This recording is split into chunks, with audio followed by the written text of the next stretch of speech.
I'm going to ask each of the panelists, and I'm going to sit down in just a second, just provide like a little intro about yourself, about 1 minute, and we can start here. Only a minute. Only a minute. Those of you who know me. That's what it says on the script. Yeah, okay. Hi, Andrew Bjornson. I've been in footwear and product design for my entire career. New Balance, Reebok, Vans, a couple of those places a couple of times. Advanced Concept teams, snowboard boots, bindings, helmets. The last 3 years in the digital design space for footwear, and the last 2 years in apparel at Vans. And yeah. Sure. So I'm Nick Ziemer. I have been at Adidas for the last 9 years, working fully in digital, starting in apparels and then moving towards footwear. Mary Grimm. I've been in the footwear and apparel industry for a couple decades, and I feel like I've been in operations my whole life. Really started focusing at New Balance for 10 years, but in digital operations, probably, it was a little bit pre-COVID, but COVID really amplified it. And I've been doing it ever since. I'm so sorry. I'm super happy to be here. I'm so excited that the footwear industry finally gets to start collectively talking about this. It's only 2 days. I really hope the conversation continues. I'm Justin Schlotthauer, Director of Digital Product Creation at Under Armour. Over footwear, apparel, accessories, digital materials, and digital studio. So across the whole band of digital aspects. So I've been there for 18 years doing digital, so a little over. Yeah. Thank you for all the introductions. We're going to start with some questions, and I'm going to start with you, Andrew.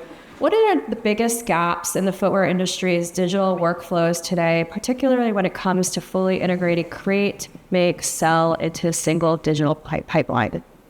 Yeah, I think the big challenge is like it's such a legacy industry, and the tools that have been used for decades, that designers are happy doing what they're doing intuitively by hand. If they don't have a tool digitally that is fast, intuitive, and creative and helps them accelerate their workflow, it's probably not a solution that they're looking for. Now, if you're dealing with sole units and things that are hard, yeah, 3D makes a lot of sense to get there. I think it's when you get to the uppers that it becomes challenging, right? But then you have, that's, the create. Then the make, is it better for the factories? Can they do something with the digital asset?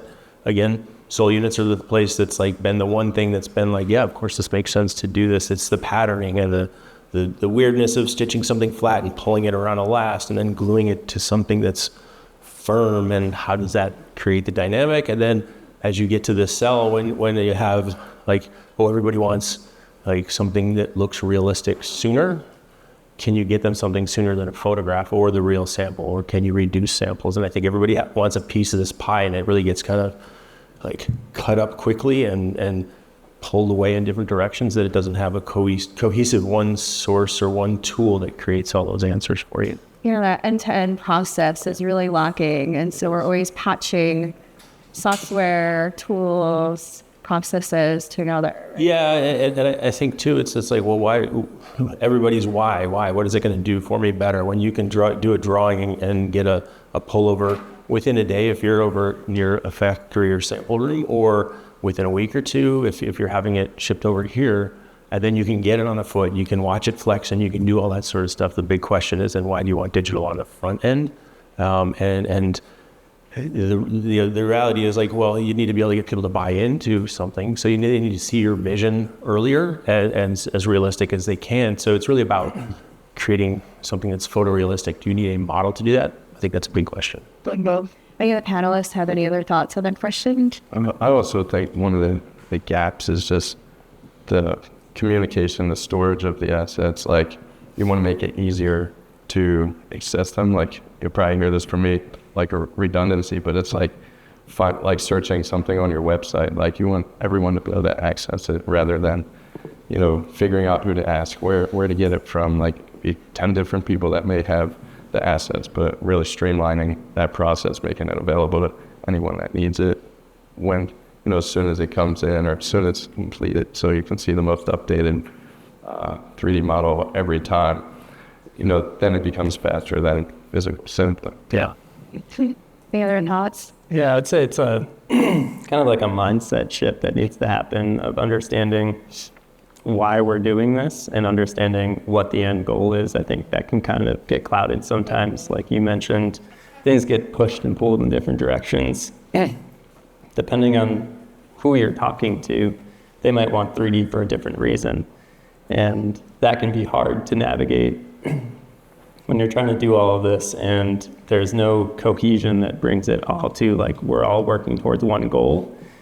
Sometimes it's everyone's working towards a different goal.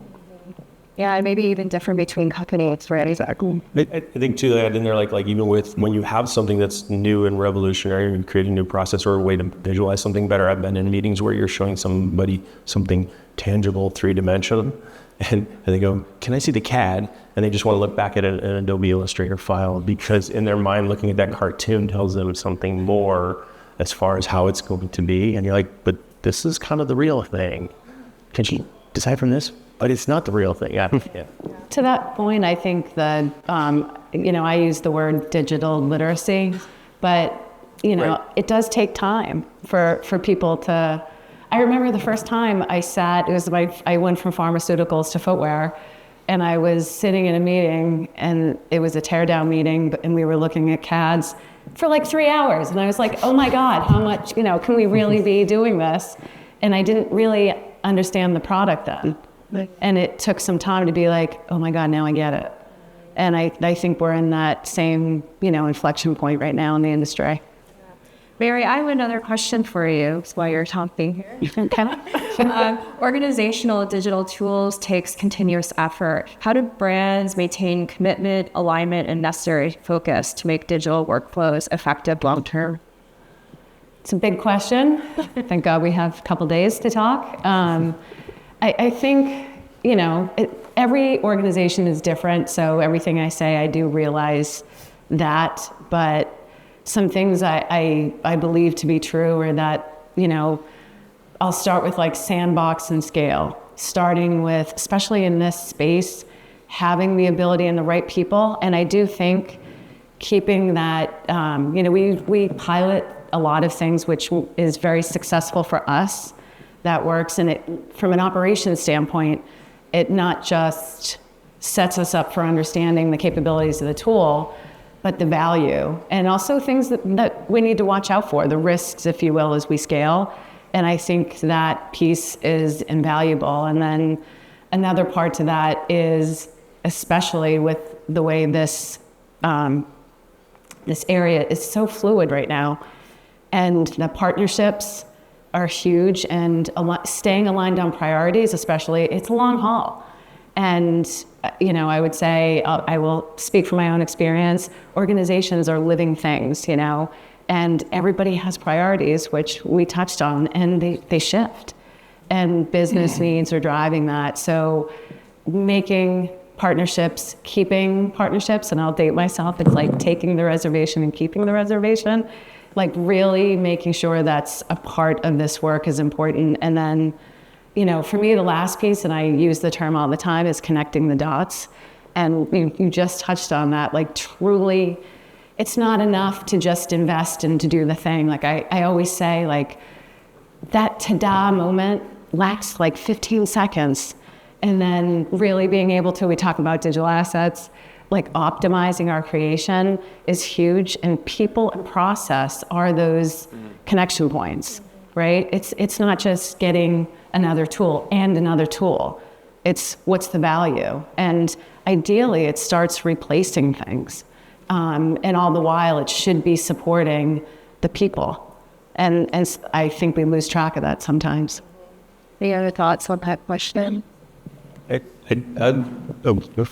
I was going to say, I think that's a great point, because I think it's like you need to make sure all the shareholders and all the users within this system are being served, right? And it's like, I guess everyone needs to serve everybody else. So yes, a designer doing something in 3D earlier helps everything else. Like if you can create a single result early, you can pick the fruit from that tree many times over.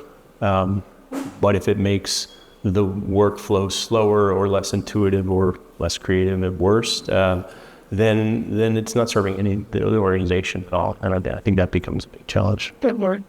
Yeah, I think you mentioned it's not just having another tool and another tool, because I think right now a lot of the tools are really good, and Right. part of it is the adoption part is kind of hard. You can have the best tool, but if no one's using the tool, it doesn't really matter. And I think that's part of what's the difficult thing to get over, is getting people to buy in and trust what it is that they're doing. And I think trust is a big thing that happens when you speak about digital is how can I trust what I'm looking at on screen is what I'm going to get. And I think that's a big uphill battle that is kind of constant. And the one way to do that is with the people, is making sure that everyone that is involved has a say in kind of understanding what that outcome will be. Absolutely. I think too, like Mary mentioned, the people and the process, but then you have the product, right? In the end, we're creating this thing that goes on a human body and is a physical thing.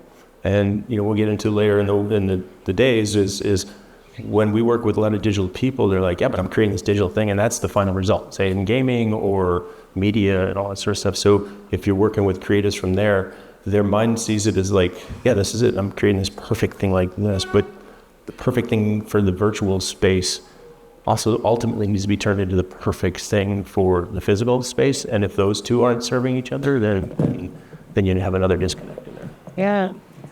I see we have some questions from Slidio, so thank you to folks for submitting those. The first one looks like a service. So is it necessary or beneficial to differentiate digital within your teams from daily work that simply requires a computer? Digital innovation versus digital. Any thoughts on that? Yeah, I'm wondering, is that the question more like digital can be a lot of things, and digital innovation and 3D or digital like that is kind of a separate topic, I think. Like, I think digital kind of gets thrown around as this big word of saying, like, let's work in digital. Well, like, what does digital mean? And there's, I think there should be a distinction of understanding, like, if you're talking about 3D, that's something different than maybe like e-commerce, which can also be considered digital and stuff like that. I think honing in on what it is that we're actually talking about when we talk about digital is important, because I think right now there's not a lot of continuity when someone says digital, what they actually mean. And I think that's something that we face internally a lot, is digital gets thrown around all the time. Yeah. But what is digital?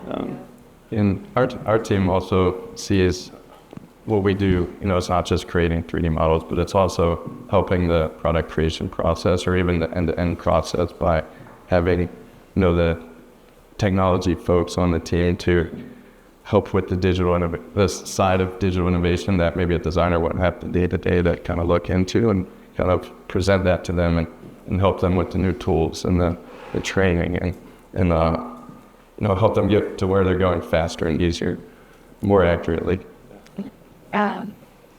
Shall we look at the other question? Accessible digital tools and ed-to-ed process. Are you familiar with Vibe Create, which free textile sampling experience? How can this inspire shoe design open source? Anyone familiar with this sampling tool? Maybe if there's representative from here, maybe connect with the panelists after this conversation. I will say, like, speaking about, like, like the textile sampling, right? Like, I think that's a big issue too. And again, conversations around that is like creating those digital libraries so that you have scanned materials that are accurate to the material, also have all the properties to them. And the apparel world is much more end-to-end capable with that. And I see that, and when I saw that in my space, I'm like, why don't we have this in footwear? I mean, I know you're stitching weird stretchy things and flat hard things and then stretching it around to last. But when I saw that, like, oh yeah, you stitch this flat pattern together, you're changing this panel, it's changing it on the avatar for apparel, and you click drape and you adjust it. It's like, somebody smarter than me can actually make that get stretched on the last, cement it, and then pull the last out and have it do the shoe relax or drape or whatever you want to call it. Like, that would be amazing, so that you're actually then creating a real pattern that the factory can use and everything else that goes with it when you speak about the end-to-endness of it. So we do use digitally scanned materials, and there are companies that are trying to do it at scale across the industry, but I think everyone's kind of trying to do their own thing. And then just Justin's point, which is how do you house that and make sure that everyone is pulling it from, one library, let alone if you're in a corporation that has many brands, could you do it at the corporation level versus the brand level? So yeah. It's more complicated. It gets complicated. Hey, Nick, I have a question for you. How can brands fully integrate and extend 3D models throughout the product lifecycle to enhance efficiency across development, manufacturing, and retail? Yeah, I think with that question, I kind of touched on it before. I think part of where you'll get the longevity is through the mindset of understanding what it is you actually want to do and having people actually buy in on that topic. Because I think right now we're kind of fragmented in why you're doing 3D or doing digital in general, and I think that's a hindrance a little bit on getting things to flow all the way from an end-to-end process. I think right now we have a mindset of looking at things as a deliverable in some sense, like we're trying to give something that has an end result instead of thinking of digital as something that's kind of the vehicle that gets you there.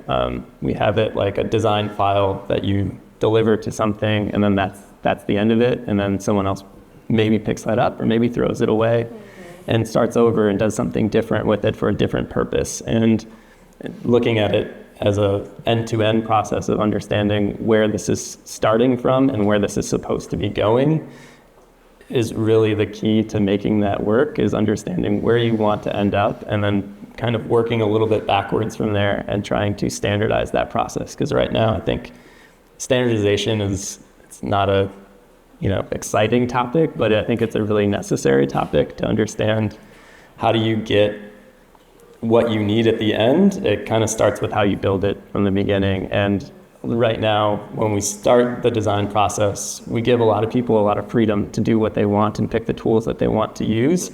And that's great for a choice and allowing people to do what it makes them feel creative. But with that, you have a lot of other challenges that come with it. So you have different file formats that come in that maybe don't communicate. You can have people create things that don't flow into the process, or you create something and someone has to essentially start over from scratch from that. And having that type of workflow is just not really efficient, and it's also not really sustainable in the process that you want to get to. So I think with that, it's looking at it more of a holistic approach instead of saying at certain points we want certain things and we would just work towards that one certain thing, and then we don't think about where that lives on after that. And I think that's something that as an industry or as a team, it's something that we need to take a look at, of understanding where is it that we actually want to be and make sure that everyone is on board with that. And then we can work to build out a workflow or a stream that makes sense. Thanks. Yeah, I'd say also like having the digital product, like having it consistent for, even if it's a small silo product, like having it consistent season over season will help show people, be able to rely on it. If you can't rely on it, then it's, why do I put the effort into it? So if you can rely on just a small portion of it, then you'll start to see it go more end to end. And I always like using the best tools for the job. But at some point, you're making a digital product as much like a physical product. You have all the inputs that you need for a physical product into the digital product, if you're making it accurate, like not just for looks. But if you have that, then the pieces kind of come together, and you have more reliance on it, and then you can actually use it for the best benefits. Yeah. I agree. I think that's part of the trust thing. And that whole point about the end to end and the value that, and ROI isn't just one thing. It's not, I always say it's not just a number. The things that we can't measure directly, especially about like use and creating flow, that is unrealized ROI if we're not doing that up front. And it's one of those things that we often say, we'll get to it later, we'll fix that in production. Like that is something, because we say that's the end. But I think especially to start getting the trust, and I think the small wins, especially in this space, mean a lot, because it helps build it helps demonstrate, it helps people understand. And that's got to be part of the ROI in the equation up front and then committed to, because I think that's going to make the difference to help us really start to accelerate. You mentioned sandbox earlier, right? So that notion of like starting with things and to get the wins, one of the things we focused on was key stories. So at the beginning of the season, which are going to be the key or the marketed stories, and those would be the ones that we'd really focus a lot of energy on for digital, so that we could then make that product come to life earlier, so that you get everyone to buy in to the notion of what that product is. Forget that it's digital. Like if you fool them and they think it's a real thing already, then you won, right? But you get them to start telling that same story for the product's life from the very beginning, as opposed to waiting for a sample to show up in a final review.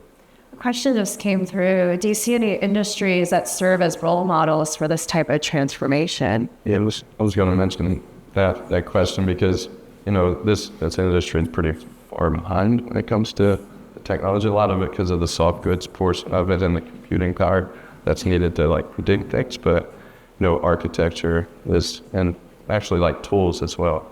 But architecture has it like end to end. You can't like build 10 samples of a building and see if it's going to work or not, or if the heating's working properly, or it's more calculated. Any other thoughts on other industries that are doing it well?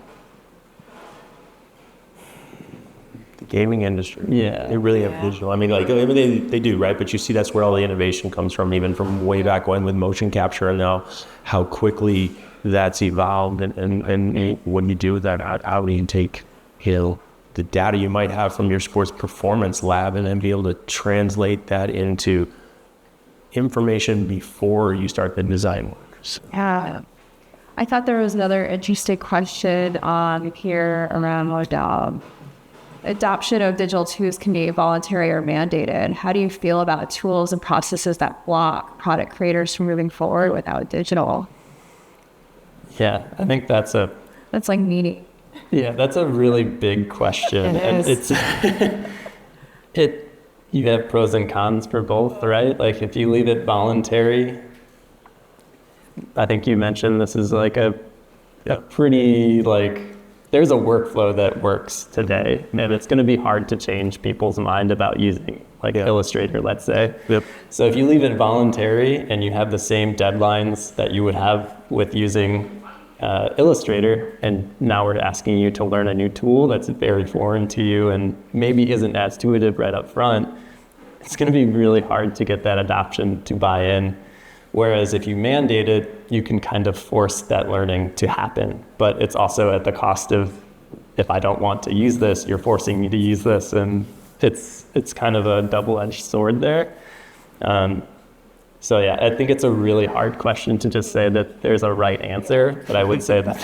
I think too, there's like anything in life, there's no good time to do X, right? But when brands are succeeding and doing well, investments come into different zones, particularly digital or the virtual type product.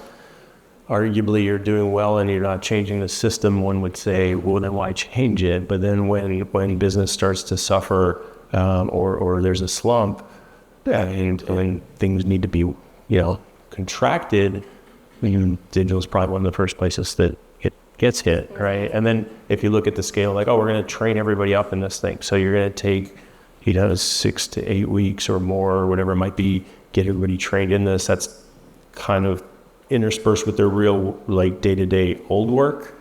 That creates a sludge in the system or something that slows things down. And then they never seem to have time to flip it into the new workflow. And I've seen that over and over in many different brands where that's failed. Hey, we're going to do this. So we're training everyone up. 2 people adopt it. 28 people don't. Mm-hmm. They do fine. They're doing their thing, but the 28 other people are still doing what they're doing. And you're still putting shoes out for the production line at the end of the day. And I'd like to just add on to that, if I could. I don't think... I'll tell you what I do think. I hate the word mandated, and I hate the word voluntary. I do think there needs to be an agreement, if you will, and we'll just say it's mandated that it needs to happen, but it's not on that one person to learn something. Mm-hmm. Within that mandate, it's a mandate for everyone. It has to be, and it's it's where my brain goes, and it's to all the points about why there's pros and cons to it. There has to be support and have everything else work around that, effort to make sure it can go through. It's like setting people up for success. And that's, I always say we're not in it alone. We're not. And that's the biggest thing, because the responsibility is on, I would say, all stakeholders to be in that mandate together. I think it all ties into like that very standard change model, right? Where you're doing the status quo, you're going to change something. It's going to go crazy. It's going to get down. It's going to kind of suck for a while, but you let everybody know that's going to happen. And the anticipation will be that if and when things go better, you're going to get to a new higher place and things are going to be much better. But if the wheels come off that bus down here, now you're in a lower place, morale's down and the system's screwed up and a lot of other stuff. I think you need to get that clarity on the potential of what it can be and let people see successes, whether it's at another brand or a small group of people who did this and it worked, to get them to say, have faith, this is going to be painful, but we can move into this new thing for tomorrow that will ultimately make things better for you. And I think, when we're going to get into it, but with AI, I think there was a lot of hesitation there, but then I think when you see, some of the tools that are coming out, some of the ones that are over there, where you do a sketch and all of a sudden it looks like the real thing, where designers initially might have had fear are now like, oh shit, that makes my job a lot quicker, a lot easier, or it sparked a new idea. And it'll be the balance of your creativity versus a machine's creativity. Sure, that's all part of the next 2 days conversations. But I think when people see that and they see the excitement of what that does, to have faith, this is all about faith. Yeah. I lived through a mandatory requirement to work in digital probably about 20 years ago at a company. And there's probably others here in the audience that lived that, and nobody did anything because it was so difficult to learn with software that we can never see what the next part of it is. And so I think like the mandatory Mary, it's like if you force it without like a promise of what's going to be on the other side of it, it's really challenging. There's real action behind it. And if I can jump to the Dear Anonymous who sent that quote, I couldn't agree more. Did it actually leave the screen? Yeah, I left the screen. You have so many questions. It's too quick for us. Yeah, I did just want to touch. You did mention support, and I think that's huge, because I think that's a big thing that happens a lot. Is you mentioned, let's train everyone up 6 to 8 weeks. You're at a certain point of literacy at that point. Right. Training wheels. You can't move on past that very fast without the right amount of support. And you mentioned an industry that is inspirational, is like, you say, video games. One of the reasons is that's full of technical people. That's full of 3D people that are working in that field. And when you bring this up to design, who's not in that field, and you're asking them to learn this new thing, the adoption is not going to be nearly as fast. And you need people with the technical support to support them. And I think that's a part that gets overlooked a lot, is the headcount for digital experts to support design. Yeah.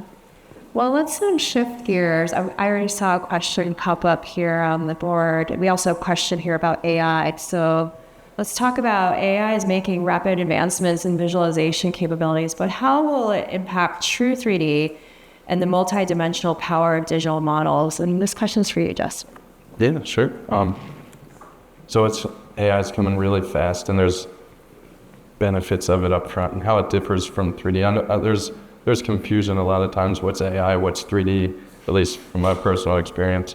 And it's like, hey, just AI that, and they expect it really fast. But the difference is the 3D is the actual product. There's data behind it. But what the AI is replacing, which I'm thankful for, because it's been of our existence sometimes, is like, oh, I need this like tomorrow, and it's from scratch or whatever, and you have to build something in it. And you're cutting corners, and then it's just for a visual, right? So, and we don't like to do it just for a visual. We like to have all the data behind it. So, the AI is kind of taking those quick turn, early design iterations because they want that visual, and it gets the visual quicker, especially with some of the tools where it's more of a iterative AI design process where you can tailor it to what you want. It's helping with some people might not be as good at rendering, so it's helping with the speed to get something more tangible, to start something new. And right now, it's coming really fast. Maybe 10 years from now, it might be something tangible. But right now, it gives you that good starting point, the good visual that, you need to get started to get buy-in for a product. So that's a really good aspect of the AI. And then it helps with 3D too. The better the rendering, the better, the faster you can have a 3D done as well. Are you excited or triggered? I'm excited. That's a great question because I'm super excited. Like our team, like I said before, it's digital encompassing. Like we're trying to help the product creation process. So like 3D is one part of it that we bought into, and like we're continuously perfecting. But when it comes to AI, that's another tool. It's like take that off my plate. Like that's a big part of the workload. But the designers a lot of times don't have time to really dive into the best tools or dive into the process aspect of it, because it's like building a product. It's building a new product creation process that's faster, better, more accurate in some cases. You get your point across more. It's just a different skill set that people need help with because they're in the day-to-day. Yeah, agreed. Yeah, I'd say I'm excited and triggered. I'm triggered by the notion that it's such a buzzword and everybody just thinks AI is going to solve everything. And it means so many different things, right? Generative AI versus the AI on the back end that's matching parts and pieces that normally would be somebody in a spreadsheet doing this. Amazing. Not that it's not for creatives, but I think at the end of the day, people want something that looks like the real thing. And so if you run that through an AI engine, it gives you something that's truly looks like it, great. But it's still just an image, generally speaking. So as you get to the level where AI is creating 3D, and what does that mean for accuracy of 3D or starting point, like a piece of clay? And you're like, cool, now I can push and pull this, and I've broken the barrier of entry into 3D for everyone or AI for everybody. Then you've accelerated the front end and accelerated creativity. Then that's great. I just like people think that AI, they did AI, and it's like, yeah, but then they went in Photoshop and they had to change all these logos to make it right like this. And I don't know why we didn't just do that on a photo like we did 25 years ago, where we did colorways that just create the masks and you're done. And guess what? If a person's doing the coloring on masks in Photoshop, an AI agent could do that super easily from this to that. But you still just have an image. Do you want it to be 3D, and why do you need 3D, and when do you need 3D? So, yeah. Yeah. Any other thoughts on AI here? Lots, but we don't have time. Next session. You'll need another session for that. Yeah. Okay. Well, I see a question here that I feel like it might be challenging. What do you think, what are the expectations of digital literacy are in our field? It seems like, I don't know, for me, it would be very dependent on what your background is, what you're bringing to the role. Any other thoughts on that question? Yeah, I think it's what you just said is very in line. Depends on where it is you're trying to go. If you want to go into design, I would say I don't know, Illustrator can be your digital literacy. But if you want to go into a more technical role or a 3D role, I come from maybe more what you would describe as the jack of all trades thing. I worked in advertising and worked on a whole bunch of different programs and render engines and things like that. But I guess if I had to give advice on which one is better, I'd say specializing is easier, because all these tools have so many things inside of them. You can pick any one of these tools, Blender, Maya, anything. You could spend years just inside of one panel of that. You could look into sculpting, you could look into modeling, you can look into rendering. All of those things take a ton of time to learn and understand. So as long as you have a really good understanding of what it is that you want to do or want to specialize in, just picking one tool and working in it, then a lot of the foundational things, they transfer to programs. Modeling is modeling. Rendering is rendering, depending on which software you go into. It's all basically fundamentally the same. Yeah, for what, Justin, I feel like this is somehow related to the question we have for you too. Like, what sort of skills do you think, if you're like a new person coming into the industry, what sort of skills do you think are beneficial for people getting into this space? Yeah, getting into the space, I'd say for the AI portion, I would say dive into it. Like, to me, it's like a calculator for design. I kind of use that analogy a lot. Like back in the, for creativity. So back in the day, like the math teachers are like, oh no, there's a calculator now, my job's over. Like you have to know how to use it. You have to know what to do. You have to kind of know what you want with it. There's still creativity, a lot of creativity involved, and to get what you want out of it. So the AI portion, I'd say dive into it, and it's not just for the Gen AI, but for, AI in general. Use it for your schoolwork if you're allowed.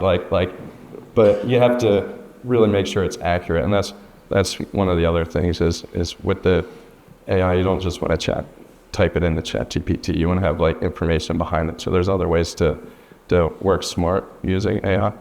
But then when it comes to the 3D skill sets, I would say that like for buildings, if you want to build something from scratch, if that's what you're into, that it takes a long time, but dive into it. There's softwares, there's a lot of YouTubes awesome like for that stuff.